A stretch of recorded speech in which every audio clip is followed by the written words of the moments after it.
বাংলাদেশের বর্তমান রাজনৈতিক অবস্থা দেখলে মানুষ আসলে ঘাবড়ে যাবে, এটাই স্বাভাবিক।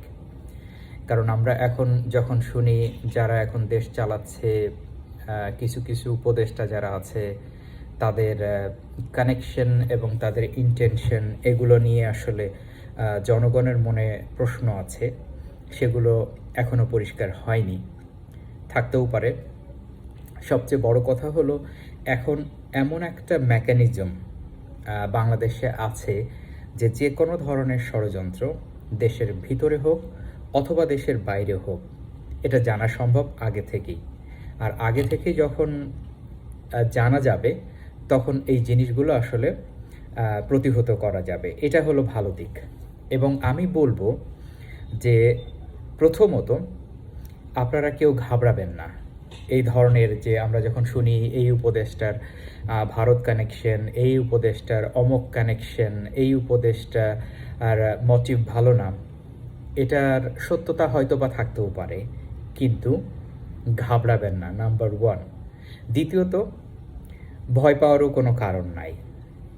কারণ বাংলাদেশের তরুণ সমাজ যেরকম ভাইব্রেন্ট, এরা আসলে এখন সারা ওয়ার্ল্ডের জন্য হলো এক্সাম্পল। এখন ভেরি রিসেন্টলি সিরিয়াতে যেটা হয়েছে, যেহেতু আমি আফ্রিকাতে থাকি, আরব স্প্রিং, ওরা বলে যে আরব স্প্রিং এখনও শেষ হয়নি, কিন্তু তাদের অনুপ্রেরণায় বাংলাদেশের এই তরুণরা অনেক কাজ করছে। তারা বাংলাদেশকে রোল মডেল মনে করে। অতএব ভয় পাওয়ার কোনো কারণ নাই।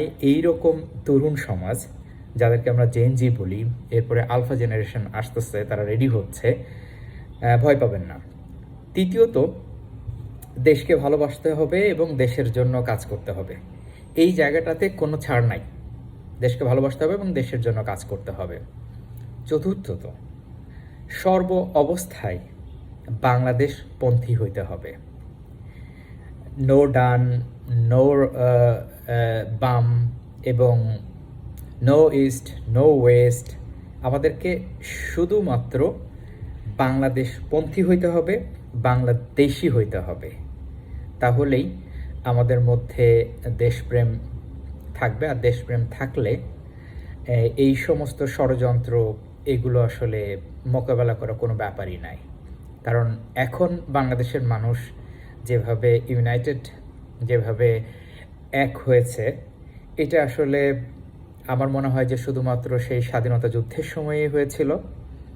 এরপরে এই প্রথম বাংলাদেশের মানুষ মেজরিটি তারা একটা প্ল্যাটফর্মে আসছে, এটা অনেক পজিটিভ দিক। অতএব যতই আপনারা এই ধরনের মনে হয় যে হতাশামূলক, এই ধরনের ক্রিটিসিজমের দরকার আছে। এই ধরনের আগের থেকে আগাম ইনফরমেশন বাংলাদেশের মানুষের জন্য অনেক ভালো। যেহেতু এই সরকারের ম্যান্ডেট হলো বাংলাদেশের জনগণ দিয়েছে, ছাত্র সমাজ দিয়েছে, এবং তাদের ভুল ত্রুটিগুলো এবং প্রত্যেকটা রিক্রুটমেন্ট গভর্নমেন্টের যে ভালো হবে ব্যাপারটা তা না, কিন্তু ভালো না হলে সেটা সমালোচনা করতে হবে এবং সেটা একেবারে দেখিয়ে দিতে হবে যে এই রিক্রুটমেন্টটা ঠিক হয়নি, এই উপদেষ্টার রিক্রুটমেন্টটা ঠিক হয়নি, এই উপদেষ্টা রাইটলি কাজ করছে না। আর যারা কাজ করছে না তাদেরকে আসলে স্বেচ্ছায় চলে যেতে হবে, আর না হলে এদেশের ছাত্র সমাজ এরা জানে কিভাবে বিদায় করতে হয়। আশা করি সবাই যার যার জায়গায় যার যার যে সম্মানটুকু আছে সেইটুকুকে তারা সম্মান করবে, করে যার যার দায়িত্ব পালন করবে। আপনারা ভালো থাকুন, সুস্থ থাকুন। আসসালামু আলাইকুম।